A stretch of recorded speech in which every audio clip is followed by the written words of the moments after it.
welcome back. So I am kind of multitasking today, and today's video is going to be just a little bit different in terms of like, it's not really how to. As I'm making some lemonade concentrate, I do have a video out on that, so I can link that in the description. But as I'm making my lemonade concentrate, I'll kind of explain as I'm going. I thought I would talk about just organization and multitasking, because that seems to be something that I get asked often, or a comment that happens the most for me on Instagram, or just through all of it, as a comment on my YouTube or on the blog. And a lot of it is people's comment is, you get so much done in a day, how do you do it? Or, gosh, you're so organized. I don't think I could be that organized, or I'm not an organized person. There's no way I'd get all that done. And I thought, okay, we need to probably touch on this a little bit, just because yes, I do get a lot done in a day. And from the outside world, it probably looks like there's absolutely no way anyone could get that much done in a day. But it can, and you can, and you have to know that where I'm at now is not where I started. So as I start to mix up my lemonade concentrate so that I can can it, we'll go over my tips on how I've gotten to where I'm at and why I can get done everything that I get done. First, I'm gonna actually start mixing this up, and I'll just explain to you what I'm doing really quickly. Like I said, I do have a video out for lemonade concentrate, so I can link that. But I'm actually just straining so we don't have major pulp and seeds. These fresh squeezed lemon that I bought on As Your Standard, I'll link that down as well. That my youngest, Emily, she squeezed them all for me using our electric squeezer when I was, her and my oldest were home, and I took my middle daughter to the dentist this morning. So they squeezed all of these lemons for me so that I was ready to go when I got home. So I have quite a bit of lemon juice here, and we just strain it so that there's no seeds or pulp or anything in it. But I just have them measured out to how many quarts I have. So I have a total of 3 quarts of lemon juice that they have squeezed. Okay, now that I got it all strained into here, like I said, I have 3 quarts of lemon juice, and I'm gonna put 1 cup of water per quart of lemon juice. So I have 3 cups here. And then per that quart, you do 3.5 cups of sugar per quart. So since I have 3 quarts, I will have 10.5 cups of sugar. Now I try and do a little bit less sugar just because I don't like to have as much sugar. Plus I use the evaporated cane juice sugar crystals that I get on As Your Standard, which is a little bit more of a healthier form of sugar because it's not ultra processed, but on the other side, it's a lot more powerful of a sugar, so you don't need as much. So I'm gonna probably do about 9.5 cups instead, and I'll reduce it by a cup. Okay, now that I got it all in my pot, I went ahead and turned it on to medium, and I'm gonna give it a stir. I'm gonna heat all of this up to about 90 degrees. It's not super concerning on what degrees that is. I just do it to 90 degrees to 100 and let it simmer for about 30 minutes or so. And that is just to make sure all of your sugar is very melted. You don't want to have any sugar crystals in your lemonade. So holding it at that temperature for that long will ensure that it's mixed all the way through and it becomes more like a concentrate, and you have no sugar crystals. So I'm gonna let this go for about 30 minutes. Okay, in my pot here, I have my jars washed with warm soapy water and sitting in my pot. I do have my canner here turned on to low, and I'm just gonna let it sit there and stay warm until my concentrate is ready to go into the jars and be filled. Now, before I move on with the canning process of this, let's take the time as it's simmering to chat about organization and how I get as much done in the day as I do. So I have a few things or a few tips that I could give you that I do every single day, and those are things that just help me to stay organized and not feel overwhelmed. But I will say this, even a non-organized person, I'm a super naturally organized person, But even someone who's not can implement these tips and help along with their day to maximize their time. But there is one thing I want to make very clear is that I didn't do all the things that I do right now back 8 years ago when I started this lifestyle. That's just not possible. You're not going to just jump in and be able to do all of it. For one, my kids were a lot younger then, and so they weren't as helpful in certain things. But then also two, they weren't the ones that were able to do some of the things and help in just different areas. The last reason is it takes a lot of brain power to learn a new skill. So if you're learning a lot of new skills in the kitchen, or just in preserving your food, or in gardening or any of that, it takes a lot of brain power to learn that new skill. So if you're learning a lot of things, you're using up a lot of brain power, and you're not going to be able to do as much things. So some of the things that I do here in my kitchen are just second nature for me. I usually don't have to look up the recipe. I have it off of memory, and it's just a part of my daily habit and routine. And because of that, I'm able to maximize my time. So today I got up at 5:30 in the morning, and I did my morning routine of my quiet time with my devotion and Bible and prayer. And then I went straight into my blog work, and I was able to, already had planned out in my planner what I needed to do today on the blog work. And so I was able to bust out my work before 7:30. And then I got dressed really quickly, made breakfast, and my middle daughter and I were out of the house by 8:45.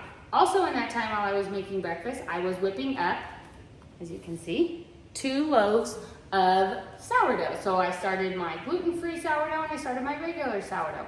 Those don't take me very much brain power because I do it all the time. It was just a part of, while I was making breakfast, while my sausage was cooking, I was mixing up the sourdough bread, and it's not a huge ordeal for me. We ran off to her dentist appointment. While I was there, I left my other 2 that were at home squeezing the lemons for me so that it was prepped. So as I have evolved, my kids have learned skills, I have learned skills, and it's just a part of our day. And so it is going to look differently than just starting out. That was not what my morning looked like just starting out.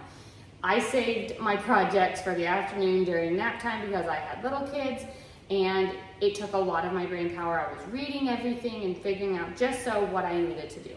It looks very different now. So I just want to say that to encourage everyone that just because it looks like I do a lot doesn't mean that's where I started. In fact, it was not where I started, and it won't be where you start. And so take it, learn from it, implement a few things, and do what works for you. But don't try and mimic somebody else's day, because it's going to be different, and your skill level, your children's skill level, and all the things are going to be very different. So now that I got that out of the way and got to say what I wanted to say on that piece of it, I do have 5 tips that I used from the very beginning for staying organized and not feeling overwhelmed when I'm trying to learn all of these new things.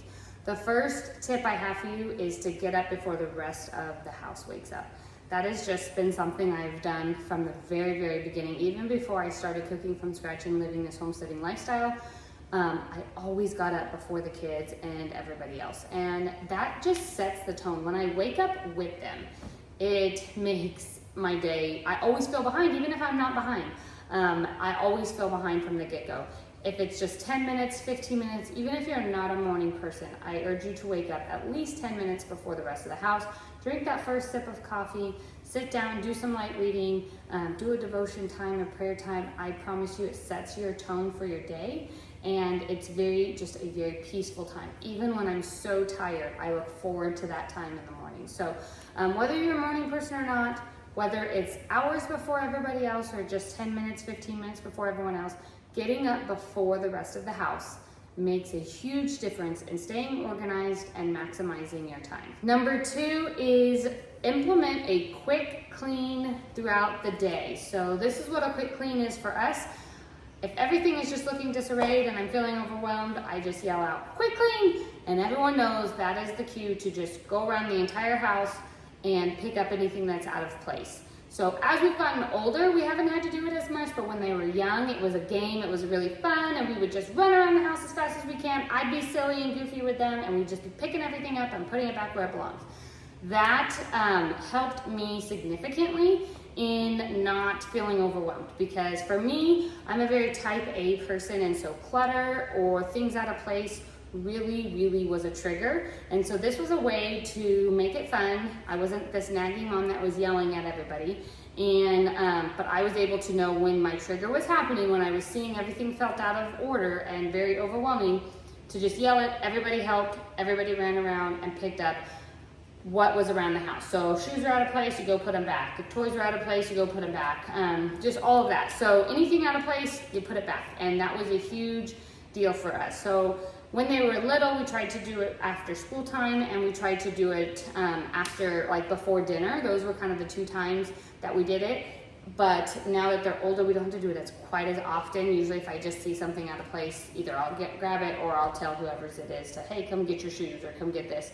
And it's not as big of a deal because we don't have so much toys and clutter and things like that. But when they're little, implement a quick clean. It will really help you in staying sane and not feeling overwhelmed with that. Number 3 is do 1 load of laundry a day, no matter what your size of family is, and as long as you have laundry to do, which I don't know many families that don't have laundry to do. 1 load of laundry a day and 1 cleaning chore a day. Whatever that is, take that 15-20 minutes and do 1 of each. You will feel on top of things. So even if it's just, spraying and wiping, down all of the kitchen counters. If that's your cleaning chore for the day, do that. As you progress, you can do a whole room a day, and it still can take you 20 minutes. It won't take you very long, but you will be amazed at how easily your house stays clean and picked up, and everything stays in order when you do 1 load of laundry a day and 1 cleaning chore a day. So on the laundry, that means you're going to wash, dry, fold, and put away, all in that day, just 1 load. And usually this is how it goes for me, is when I get up early in the morning, I start the laundry. Before breakfast, I switch it to the dryer, and by lunchtime or later in the afternoon, I pull it out of the dryer, fold, and put it away. Now that the girls are older, they are responsible for their own laundry, so they will bring up their load of laundry. They'll start it. Usually I switch it because I'll notice that it needs to be switched before they do. I switch it to the dryer, and either they or I will take it out of the dryer, put it back in their laundry basket, and I place it at the top of the stairs and tell them, okay, come get your clothes, and they fold and put it away. So that's how it works for them now, and they're all responsible for their own laundry. But I will say, just when they were younger, 1 load of laundry a day always kept me on top of laundry, and I never felt overwhelmed by it. I'll probably get a lot of comments on this one and people that are backlashing, but have a plan. That's number 4. Have a plan. I know there are so many people that are not like me in terms of like to have everything planned out, even the little things. However, having some form of a plan for your day, it does not need to be a rigid plan, but having an overall plan of what you want to accomplish that day and have it written down will help you so much in staying organized and not getting overwhelmed. I do mine in the day planner. I can link some videos in the past that I share how I use my day planner, but I write down in the day what I want to get done and the things. And even as little as like last night, right before we went to bed, my husband needed me to make a phone call for our cattle business. So I just wrote it down really quickly. I know I need to get that done today. Even as little as a phone call, I write it down so that I don't miss anything and that I'm just maximizing my time by having a plan. For me, I'm a morning person, so from 5 to 5:30 a.m. until about 1 in the afternoon is my bulk time to get stuff done. If I want to get things done, that's when I need to do it in that time frame. I kind of just get a little bit more relaxed in the afternoon, and I just don't feel as efficient. So I know that about myself, and so I make sure to try and check off as much as I had written down in that block in the morning, just so that I can get as much done as I do. So having a plan, whether that be, I sit down on Sundays and write out my plan for the week, and then I just obviously plug things in as they come up throughout the week. But if you are someone that doesn't like to plan ahead like that, and that's okay, do it every single night. Before you go to bed, just make a quick little list, even if it's not in a day planner, of what you want to do. For me, I plan out my week and I plan out all of our meals. That just helps me to free up that brain power so I don't have to sit and think about all of that stuff.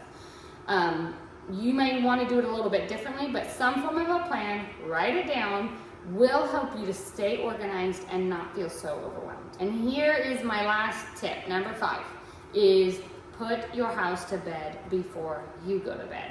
And that can be a family affair. That could be something that everybody helps with. We've done it that way for many. Now that they're older, it's not as crucial. I just kind of do my pieces. But clean up your kitchen, put dishes in the dishwasher or wash them and get them out of your sink. Prep your coffee for the next morning.